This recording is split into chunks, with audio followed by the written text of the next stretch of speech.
그건 원래 그런 거야. 그건 바꿀 필요 없어. 항상 그렇게 해오던 건데요. 그건 그렇게 하는 게 아닙니다. 지금까지 여태 그렇게 한 적이 한 번도 없었습니다. 뭐 이런 이야기 들어보신 적 있으시죠? 이 어떤 성향을 가진 사람들이 이런 이야기를 많이 할까요? 이 변화를 싫어하는 사람들, 무언가가 바뀌는 것을 두려워하거나 불편해하는 사람들이 늘 입에 달고 하는 이야기입니다. 이 변화를 싫어한다라는 것은요, 곧 이전 것에 미련이나 집착이 있는 사람이라고 우리가 생각을 할 수 있을 것 같아요. 이전 것을 버리지 못한다는 의미로도 이해를 할 수가 있을 텐데요. 그런데 이런 말과 함께 변화되어지지 않는 행동들, 버리지 못하는 모습 때문에 무언가를 손해보는 일들이 우리 주변에서 심심치 않게 일어나곤 하는데요.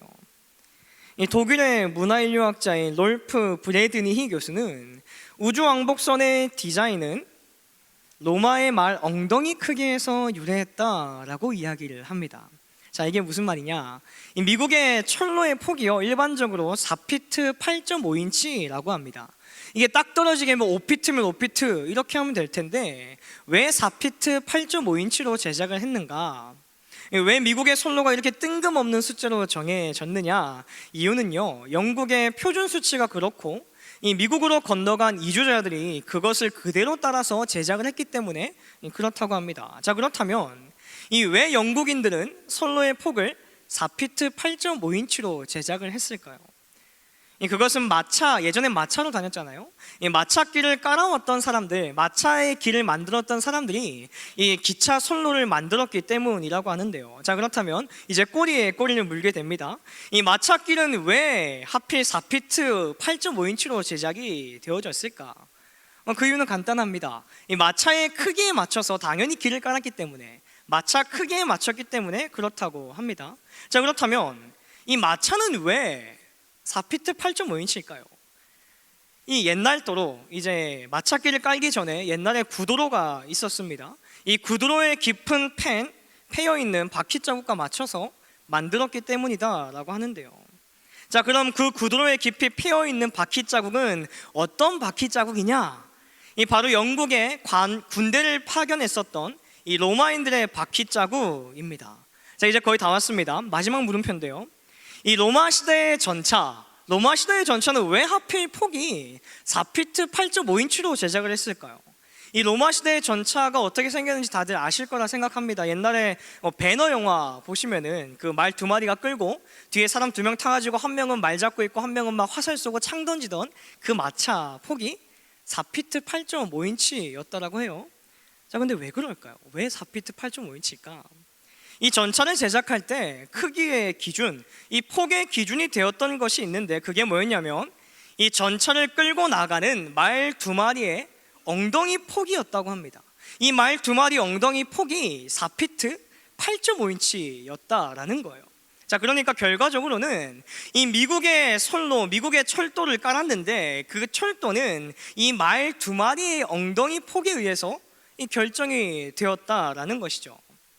그런데 말입니다, 이 말 2마리의 엉덩이 폭이 우주 탐사선의 디자인에도 결정적인 영향력을 미쳤다라고 한다면 여러분들은 믿으시겠습니까? 이 우주선 발사대에 세워져 있는 우주 탐사선을 보면 연료 탱크에 2개의 추진 로켓이 장착되어 있는 것을 우리가 볼 수가 있습니다. 그것을 전문 용어로 솔리드 로켓 부스터라고 부르는데요.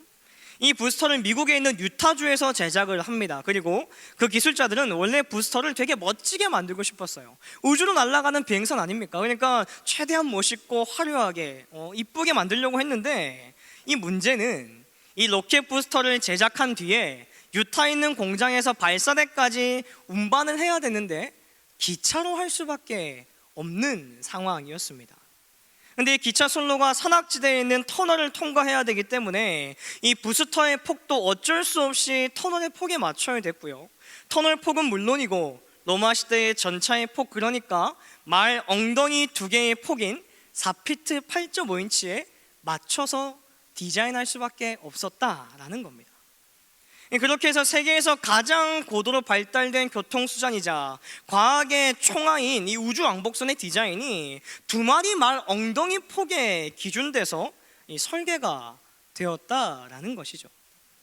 굉장히 흥미로운 이야기인데요. 근데 이거 곰곰이 생각해 보면요, 이 미국에 있는 선로 설계자가 처음 기찻길을 까는 선로 설계자가 이 영국 방식을 따르지 않았다면 이전 것에 어떻게 했는지 그냥 보지 않고 신경 쓰지 않고 지금 방식에서 지금 상황에서 생각하고 판단해서 지금 우리에게 가장 맞는 실용적으로 설계했다면, 이거 아닌 것 같은데, 이거 별론 것 같은데, 그냥 정리하고 수정했다면, 버렸다면, 이 그냥 중간에라도 선로폭을 5피트로 맞추든 6피트로 맞췄다면 더 많은 것을 운반할 수 있었을 것이고, 어떻게 보면 더 편리했을지도 모르겠다라는 생각을 하게 됩니다. 이 버리지 못하는 습성, 예전 것에 얽매이는 습성, 이 상황에 따라 다르겠습니다만 어떻게 보면 이와 같은 저와 여러분들의 삶의 모습이 이 오늘을 살아가는 나의 인생을 붙잡고 올가매고 있는 것일 수도 있겠다라는 생각을 하게 됩니다. 오늘 우리가 읽은 본문은요, 출애굽한 지 75일이 지난 이후에 이스라엘 백성들의 모습을 설명하고 있습니다.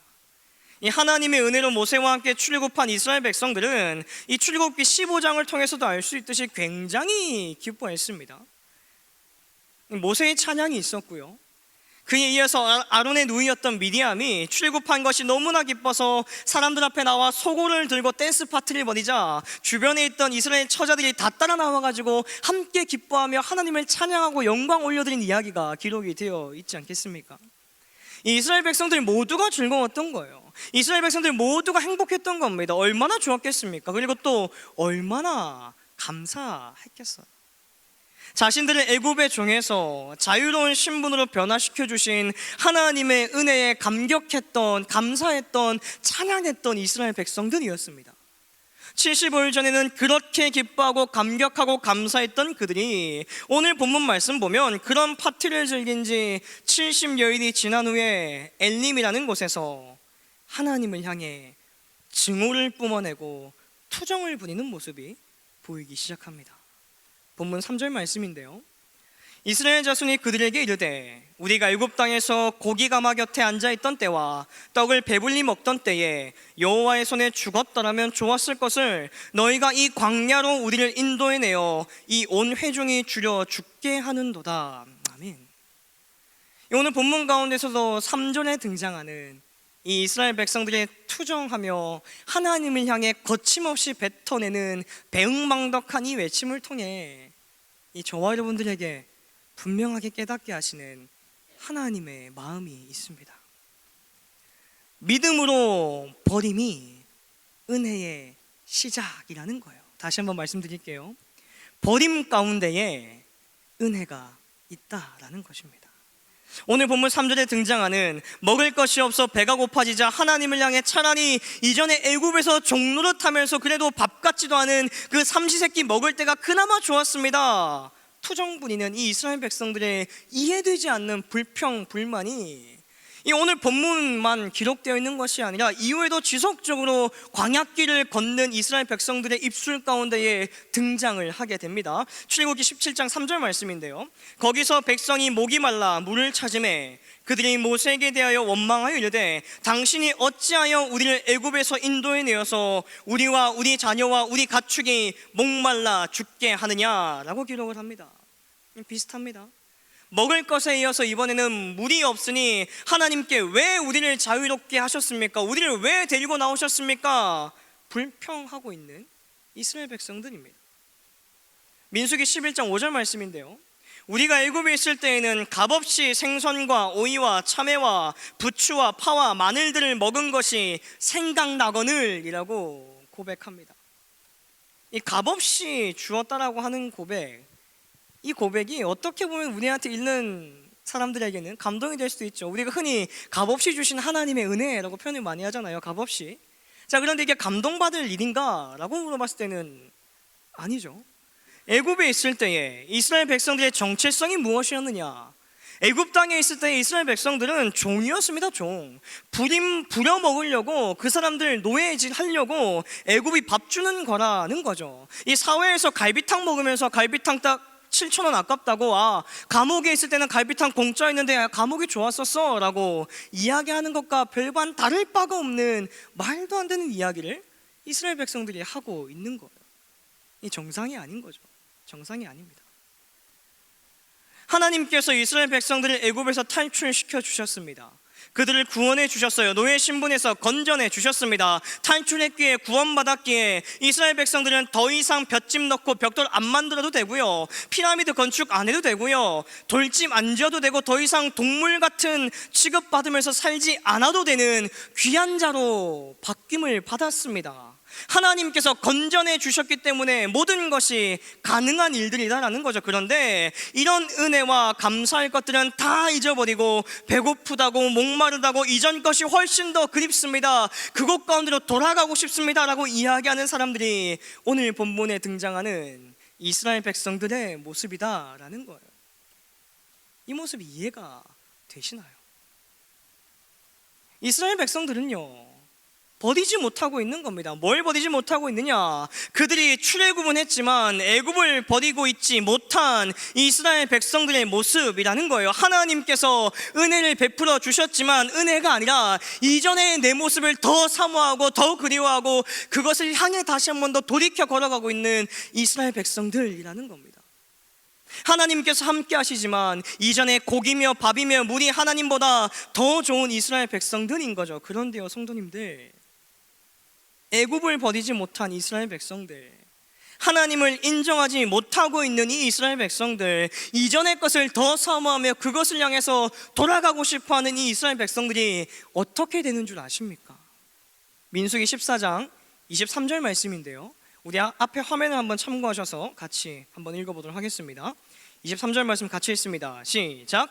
내가 그들의 조상들에게 맹세한 땅을 결탄코 보지 못할 것이요, 또 나를 멸시하는 사람은 한 사람도 그것을 보지 못하리라. 아멘. 자, 가나안 땅에 들어갈 건데 나를 멸시했던 너희들, 나를 여호와라 인정하지 못했던 너희들, 나를 경외하지 않았던 너희들, 내가 들어보내지 않을 거야. 너희는 그곳 가운데 들어가지 못할 거야 라고 하나님께서 단호하게 선을 그어서 이야기하고 계십니다. 그리고 실제적으로 출애굽한 1세대들, 지속적으로 하나님을 의심하고 하나님을 인정하지 않고 이전 것을 버리지 못한 그 백성들은 하나님께서 하신 말씀과 같이 가나안 땅에 들어가지 못하게 되죠.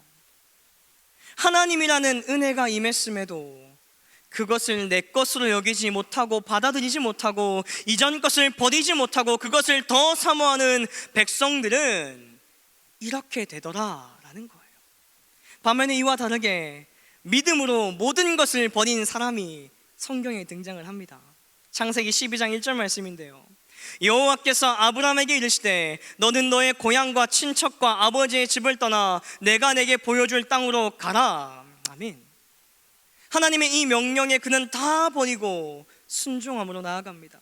믿음으로 모든 것을 버리고 떠나는 자의 발걸음이 어떻게 됩니까? 이어지는 2절 말씀인데요, 내가 너로 큰 민족을 이루고 내게 복을 주어 내 이름을 창대하게 하리니 너는 복이 될지라. 아멘. 하나님의 말씀대로 복의 근원이 되어서 그를 통해 하나님의 백성이 퍼져나가기 시작하고 그의 족복 가운데에 예수 그리스도의 이름이 올라가게 되는 것이죠. 에베소서 5장 2절 말씀인데요, 그리스도께서 너희를 사랑하신 것 같이 너희도 사랑 가운데서 행하라. 그는 우리를 위하여 자신을 버리사 향기로운 제물과 희생 제물로 하나님께 드리셨느니라. 아멘. 자, 예수님께서도 이 땅을 살아가는 저와 여러분들을 구원하시기 위해서 자기 몸을 버리시고 종의 형체를 입으셔서 이 땅 가운데 오셨습니다. 그렇지만 예수님께서도 사람이시죠. 저희들과 같은 인성을 지닌 분이셨습니다. 십자가의 고난이 다가오면 다가올수록 마음의 어려움이 예수님을 짓눌러 왔습니다. 죽음이라는 그 고난을 마주하는 것이 여간 쉬운 게 아니었던 거죠. 그래서 예수님께서 어떻게 하십니까? 겟세마네 동산에 올라가서 땀이 피가 되어 흐를 때까지 하나님께 절규하며 나아갑니다. 살려달라고, 하나님 제발 이 잔 좀 치워달라고, 내가 십자가 안 질 수만 있다면 이것 좀 제발 치워달라고 기도하십니다. 그렇지만 결국 자신의 생각과 뜻을 버리고 하나님의 뜻을 따라 나아갔을 때 그 결과가 믿는 자를 향한 구원이라는, 믿는 자 가운데 허락된 영생이라는, 하나님과 한평생토록 살아갈 수 있는 그 선물을 우리에게 주셨음을 우린 말씀을 통해서 보게 되지 않습니까? 예수님의 삶도요, 요약하자면 버리는 삶이셨습니다.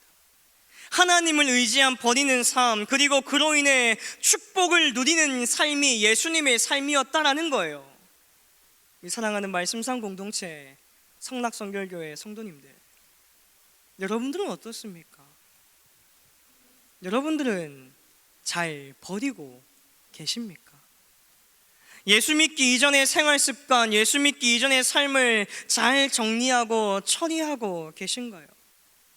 혹 상황에 따라 지금 나와 함께 하시는 그 하나님은 잊어버리고 오늘 본문에 등장했던 이스라엘 백성들과 같이 이전의 내 삶 가운데 달콤했던 것들만 기억해서 꺼내어 하나님을 별거 아닌 존재로 치부하는 교만한 모습으로 오늘을 살아가고 있지는 않으십니까? 하나님께서 함께 하심을 알면서도 버리지 못하고 꽁꽁 싸매고 살아감으로 말미암아 하나님께서 들어오실 그 공간을 비우지도 못한 채 살아가고 있지는 않냐라는 거예요. 하나님을 의지한 버림에는 능력이 있고, 하나님을 의지한 버림이 곧 은혜의 시작이라는 것을 우리는 기억해야만 하는 것입니다. 저와 여러분들이 버린 만큼, 저와 여러분들이 비워낸 만큼 그 공간에 하나님께서 은혜로 채우시는 것임을 기억하시는 저와 여러분들 되기를 간절히 소망합니다. 우리가 창세기를 계속 묵상하고 있지 않습니까? 요셉이라고 왜 열받지 않았겠어요? 요셉이라고 왜 화나지가 않았겠습니까? 자기를 팔아버린 형들, 자기한테 누명 씌운 보디발의 아내, 철석까지 약속하고 나갔지만 자신 잊어버리고 한동안 술 따르는 것에 정신 팔려있던 술 맡은 관원장, 왜 열받지 않았겠어요? 왜 화나지 않았게요? 사람인데 속상했겠죠.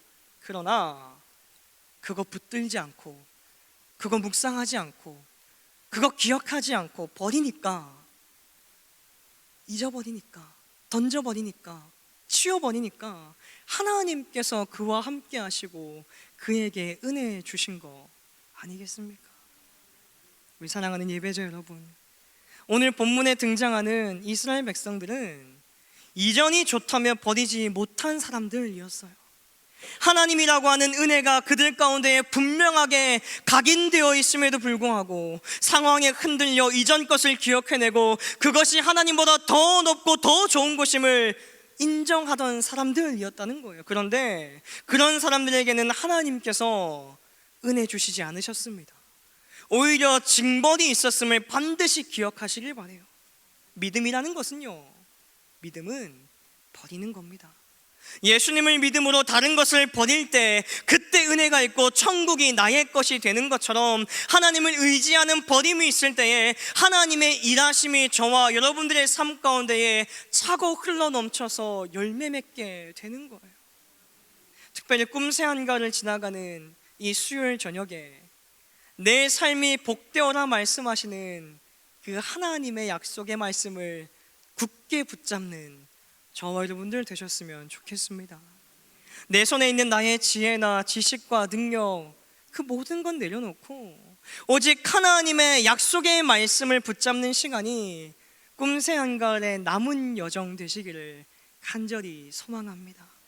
상황으로 하나님을 버리는 사람이 아니라 상황 가운데서도 하나님을 의지하여 세상을 버릴 수 있는 저와 여러분들의 삶, 그리하여서 하나님을 통한 체험을 누리는, 하나님께서 허락하시는 복의 근원되는 내 삶이 복되어라 선언하신 이 분명하고도 명확한 생명의 선언이 저와 여러분들의 남겨진 인생 가운데에, 가정과 가문 가운데에 풍성히 누려지시기를 주님의 이름으로 축원합니다.